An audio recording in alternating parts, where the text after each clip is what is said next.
समुद्र पर राज करने का सपना, यह है टाइटैनिक। यह जहाज अपने समय का सबसे बड़ा और सबसे शानदार जहाज था जिसे कभी बनाया गया था। टाइटैनिक इंजीनियरिंग का एक कमाल था। इसे बनाने में कई साल लगे और इसमें दुनिया के सबसे बेहतरीन इंजीनियरों और कारीगरों का योगदान था। यह उस समय का सबसे बड़ा जहाज था। इसकी लंबाई 882 फीट और वजन 46,328 टन था, जो इसे एक अद्वितीय समुद्री दानव बनाता था। लोग इसे अकल्पनीय कहते थे। अखबारों और पोस्टरों में इसे असिंकनीय के रूप में प्रचारित किया गया था, जो इसकी सुरक्षा और मजबूती को दर्शाता था। जहाज को लग्जरी और स्पीड के लिए डिजाइन किया गया था।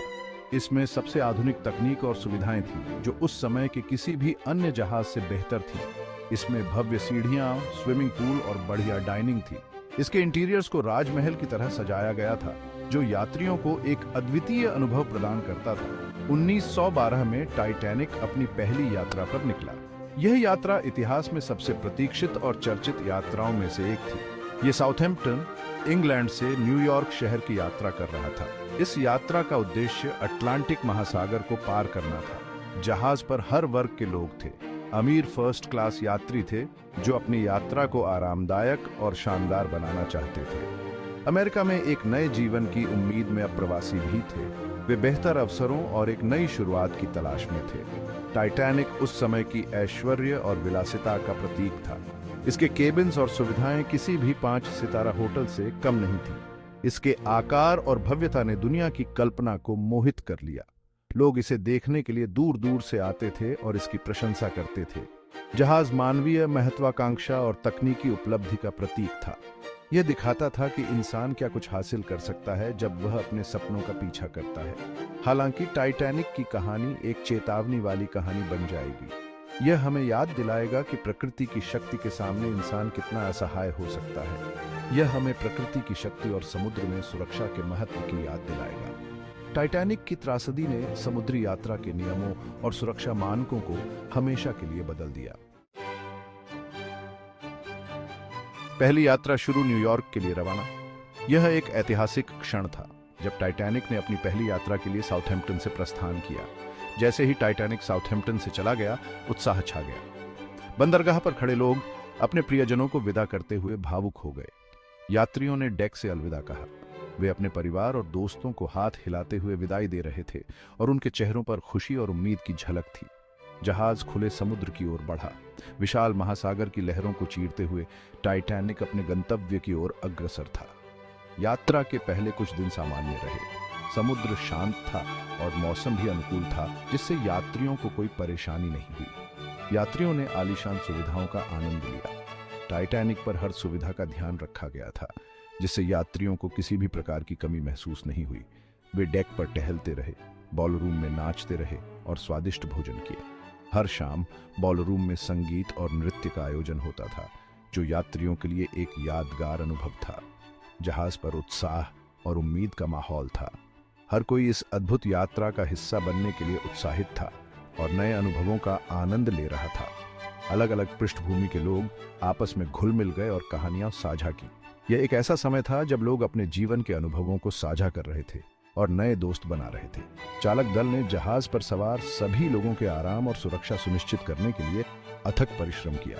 वे हर समय यात्रियों की सेवा में तत्पर रहते थे। एक अनुभवी नाविक कैप्टन एडवर्ड स्मिथ ने आत्मविश्वास के साथ जहाज के संचालन का निरीक्षण किया। उनकी नेतृत्व क्षमता और अनुभव पर सभी को भरोसा था। टाइटैनिक नवीनतम नौवहन तकनीक से लैस था। जहाज पर आधुनिक उपकरण और तकनीक का उपयोग किया गया था, जिससे यात्रा को सुरक्षित और आरामदायक बनाया जा सके। ऐसा लग रहा था कि यह एक शांत और सुरक्षित यात्रा के लिए नियत है। सभी को विश्वास था कि यह यात्रा सुखद और यादगार होगी। चेतावनियों की अनदेखी की रात। आइसबर्ग की चेतावनियां बढ़ती हैं। जैसे जैसे टाइटैनिक उत्तर की ओर बढ़ता गया, तापमान गिरने लगा। समुद्र शांत हो गया, लेकिन जहाज पर बेचैनी की भावना छा गई। वायरलेस ऑपरेटरों को अन्य जहाजों से कई संदेश मिले। संदेशों में क्षेत्र में हिमखंडों की चेतावनी दी गई थी। हालांकि ये सभी चेतावनियां कप्तान तक नहीं पहुंच पाईं। कुछ में देरी हुई और कुछ को नजरअंदाज कर दिया गया। चालक दल जहाज की गति बनाए रखने पर ध्यान केंद्रित कर रहा था। वे समय पर न्यूयॉर्क पहुंचना चाहते थे। बर्फ का सामना करने की संभावना को एक बड़ा खतरा नहीं माना गया था। टाइटैनिक के विशाल आकार और उन्नत डिजाइन ने सुरक्षा की झूठी भावना पैदा कर दी थी। टकराव का रास्ता टाइटैनिक का मार्ग उत्तरी अटलांटिक महासागर के माध्यम से था, जो इसे न्यूयॉर्क शहर की ओर ले जा रहा था। टाइटैनिक एक आइसबर्ग से टकराया। यह टकराव अचानक और अप्रत्याशित था। 14 अप्रैल 1912 की रात को यह ऐतिहासिक घटना घटी। टाइटैनिक एक अंधेरी रात में चला गया। जहाज की रोशनी समुद्र की सतह पर चमक रही थी। समुद्र शांत था और ऊपर तारे चमक रहे थे। यह एक शांतिपूर्ण रात थी जो किसी भी खतरे का संकेत नहीं दे रही थी। रात के 11:40 पर सब कुछ बदल गया। कौवे के घोंसले में बैठे पहरेदारों ने जहाज के रास्ते में सीधे एक हिमखंड को देखा। यह एक विशाल और खतरनाक आइसबर्ग था। उन्होंने अलार्म बजाया और ब्रिज पर फोन किया। यह एक आपातकालीन स्थिति थी। ड्यूटी पर तैनात अधिकारियों ने तुरंत प्रतिक्रिया दी और जहाज को बंदरगाह की ओर मोड़ने का आदेश दिया। वे जानते थे कि समय बहुत कम था। हालांकि टाइटैनिक टक्कर से बचने के लिए बहुत बड़ा था और बहुत तेजी से आगे बढ़ रहा था। उसकी गति और आकार ने उसे धीमा करने में असमर्थ बना दिया। हिमखंड जहाज के स्टारबोर्ड की तरफ से रगड़ा। ये भयानक आवाज थी। प्रभाव एक हिंसक दुर्घटना के बजाय एक कंपी की तरह महसूस हुआ। यात्रियों ने इसे महसूस किया, लेकिन वे नहीं जानते थे कि यह कितना गंभीर था। हालांकि डेक के नीचे क्षति गंभीर थी। पानी तेजी से अंदर आ रहा था। हिमखंड ने जहाज के पतवार में कई डिब्बों को चीर दिया था। पानी भरने लगा। ये एक विनाशकारी स्थिति थी जो टाइटैनिक के डूबने की शुरुआत थी। अराजकता और साहस। Life boat launch. जैसे ही निचले डेक में पानी भर गया, टाइटैनिक एक तरफ झुकने लगा। कैप्टन स्मिथ को स्थिति की गंभीरता का एहसास हुआ। उसने चालक दल को लाइफ बोट तैयार करने का आदेश दिया। जहाज में दहशत और भ्रम फैल गया क्योंकि यात्री और चालक दल के सदस्य लाइफ बोट स्टेशनों की ओर दौड़े। महिलाओं और बच्चों को पहले प्रोटोकॉल का पालन किया गया था, लेकिन सभी के लिए पर्याप्त लाइफ बोट नहीं थी। कई यात्रियों ने यह मानने से इनकार कर दिया कि जहाज डूब रहा है। उन्होंने टाइटैनिक की कथित सुरक्षा को छोड़ने से हिचकिचाया। अराजकता के बीच साहस और निस्वार्थता के कार्य सामने आए।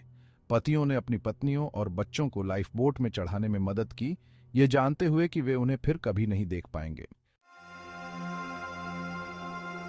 सितारों का समंदर टाइटैनिक लहरों के नीचे फिसल जाता है। जैसे ही लाइफ बोट डूबते जहाज से दूर गई, टाइटैनिक का धनुष पानी से ऊपर उठ गया। रोशनी टिमटिमाई और चली गई। जहाज को अंधेरे में डुबो दिया। बैंड बजता रहा। उनका संगीत त्रासदी का एक भूतिया साउंड ट्रैक था। पीछे छूटे लोगों की चीखें पानी के उस पार गूंज उठी। सुबह 2:20 पर टाइटैनिक 2 हिस्सों में टूट गया। कुछ ही देर बाद धनुष के बाद पिछला भाग लहरों के नीचे समा गया। उत्तरी अटलांटिक के बर्फीले पानी में 1500 से अधिक लोग मारे गए। बचे हुए लोग लाइफ बोट में दुबके हुए भयभीत होकर देखते रहे, क्योंकि टाइटैनिक की रोशनी लहरों के नीचे गायब हो गई थी। कारपेथिया का आगमन, बचाव और तबाही। घंटों बाद आरएमएस कारपेथिया घटनास्थल पर पहुंचा। टाइटैनिक के संकट कॉल से सतर्क होकर कारपेथिया पूरी गति से रात भर भाप से चलता रहा। कारपेथिया के चालक दल ने बचे लोगों को लाइफ बोट से बाहर निकालने के लिए अथक परिश्रम किया।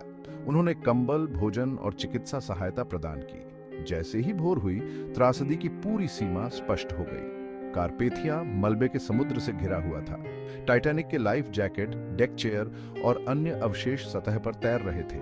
बचे हुए लोग, जिनमें से कई ने अपने प्रियजनों को खो दिया था, दुख और सदमे से उबर गए थे।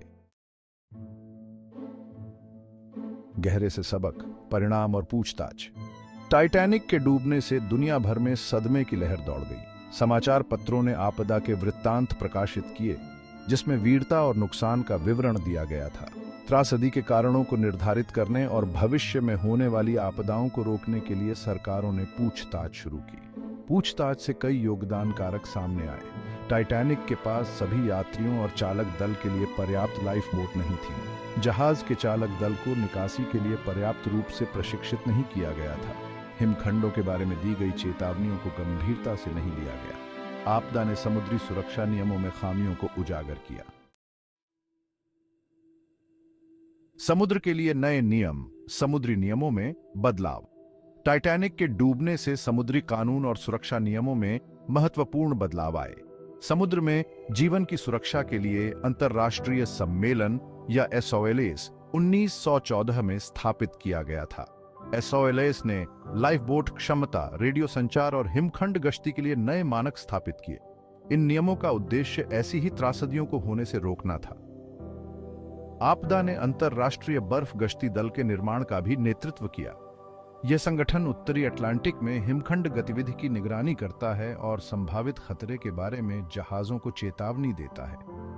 टाइटैनिक की विरासत आज भी समुद्री सुरक्षा प्रोटोकॉल को आकार देती है। यादगार विरासत, टाइटैनिक का स्थायी प्रभाव। टाइटैनिक का डूबना इतिहास की सबसे घातक शांतिकालीन समुद्री आपदाओं में से एक है। त्रासदी प्रकृति की शक्ति और मानव तैयारी के महत्व की याद दिलाती है। यात्रियों और चालक दल की कहानियां आज भी लोगों को रोमांचित और प्रेरित करती है। टाइटैनिक कई पुस्तकों, फिल्मों और वृत्तचित्रों का विषय रहा है। ये रचनाएं 20वीं सदी के मानवीय नाटक, तकनीकी प्रगति और सामाजिक मानदंडों का पता लगाती है। 1975 में खोजा गया टाइटैनिक का मलबा पानी के नीचे एक मार्मिक स्मारक के रूप में कार्य करता है। यह हमें जीवन की नाजुकता और इस ऐतिहासिक घटना की स्थायी विरासत की याद दिलाता है।